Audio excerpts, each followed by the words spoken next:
Welcome to legend TV. నేను మీ అనిల్. ఈ రోజు అయితే ప్రొఫెసర్ జయశంకర్ తెలంగాణ రాష్ట్ర అగ్రికల్చర్ యూనివర్సిటీలో అయితే మనమైతే ఉండడం అయితే జరిగింది. ఇక్కడైతే జీవో నెంబర్ 55 వ్యతిరేకిస్తూ ఏబీవీపీ కార్యకర్తలు అయితే ఇక్కడైతే ధర్నా చేయడం అయితే జరుగుతూ ఉంది. నిన్న చూసుకున్నట్లయితే ఏబీవీపీ రాష్ట్ర కార్యదర్శి ఎవరైతే చింతకాయల ఝాన్సీ గారు అయితే ఉన్నారో తన పైన పోలీసు వాళ్ళు అయితే నిన్న జుట్టులాకెళ్ళి తీసుకెళ్లే విషయం పైన అయితే ఈరోజు అయితే భారీ ఎత్తున అయితే ధర్నా అయితే చేయడం అయితే జరుగుతూ ఉంది. తెలుసుకుందాం వారి యొక్క మాటల్లోనే ఈరోజు ధర్నా ఎందుకు చేయడం వచ్చింది అనేది ఏబీవీపీ కార్యకర్తలతోనైతే మాట్లాడదాం. నమస్తే, Prithvi, ABVP state joint secretary. ఈ రోజు ప్రొఫెసర్ జయశంకర్ వ్యవసాయ యూనివర్సిటీలో ఏబీవీపీ ఆధ్వర్యంలో ధర్నా చేయడం జరుగుతుంది. ఎందుకంటే హైకోర్టుకి ఇక్కడ ఉన్నటువంటి బయోడైవర్సిటీ పార్క్ యొక్క 100 ఎకరాల భూమిని కేటాయిస్తూ ప్రభుత్వం 50 జీవోని జారీ చేయడం జరిగింది.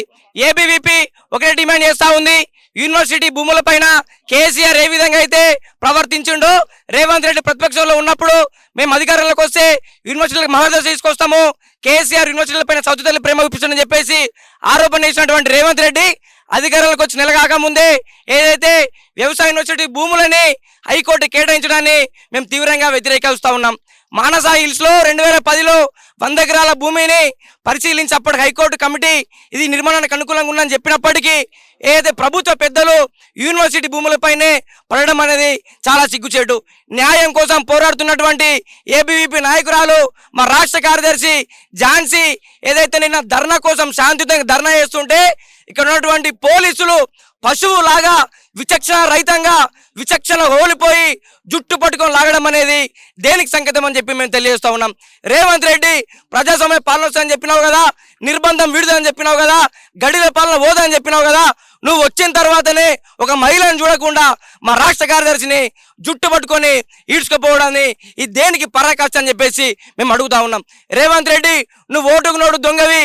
ఏదైతే విద్యార్థి నిరుద్యోగులందరూ నిన్ను నమ్మి మాకు ఉద్యోగాల భవిష్యత్తు ఉంటుంది, మా విశ్వవిద్యాలయాలు బాగుపడతాయి, మాకు ఉద్యోగాలు వస్తాయని చెప్పేసి కేసీఆర్ని గద్దె దించి నిన్ను ఎక్కిస్తే నువ్వు వేసుకున్నటువంటి ఘనకార్యం అది. ఇప్పటికన్నా సోయి తెచ్చుకో, ఇప్పటికన్నా కళ్ళు తెచ్చుకో, ఇప్పటికన్నా సిగ్గు తెచ్చుకొని ఏదైతే జీవో నంబర్ 55ని వెనక్కి తీసుకొని యూనివర్సిటీ భూముల్ని 100 ఎకరాలు ఇవ్వడం కాదు, అదనంగా 1000 ఎకరాలు వ్యవసాయ యూనివర్సిటీకి ఇవ్వాలని చెప్పేసి డిమాండ్ చేస్తున్నాం. లేని పక్షంలో నీకు ప్రగతి భవన్ గేట్లు బద్దలు కొడతాం, నువ్వు ఉంటున్నటువంటి క్యాంప్ ఆఫీస్ గేట్లు బద్దలు కొడతాం. ఈ యూనివర్సిటీ భూమిని ఇచ్చేటువంటి ప్రసక్తే లేదు. నువ్వు చూపిస్తున్నటువంటి ఉడుతూపులకు పిట్ట బెదిరింపులకి భయపడే వాళ్ళు విద్యార్థి పరిషత్ నాయకులు కాదు, కార్యకర్తలు కాదు. బస్తీ మే సవాల్ చూసుకుందాం.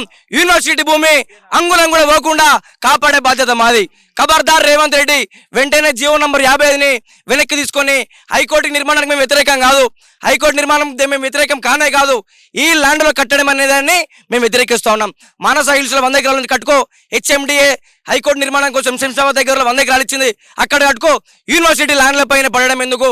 యూనివర్సిటీలని చిన్న చూపు ఇస్తూ సౌత్ ప్రేమ ఇప్పిస్తూ యూనివర్సిటీ నిర్వీర్యానికి కారణమవుతున్నటువంటి రేవంత్ రెడ్డి, కేసీఆర్కి పట్టిన గదే నీకు పడుతుంది. నీ పతనానికి నువ్వే నాంది పలుకున్నావు. ఖబర్దార్ రేవంత్ రెడ్డి.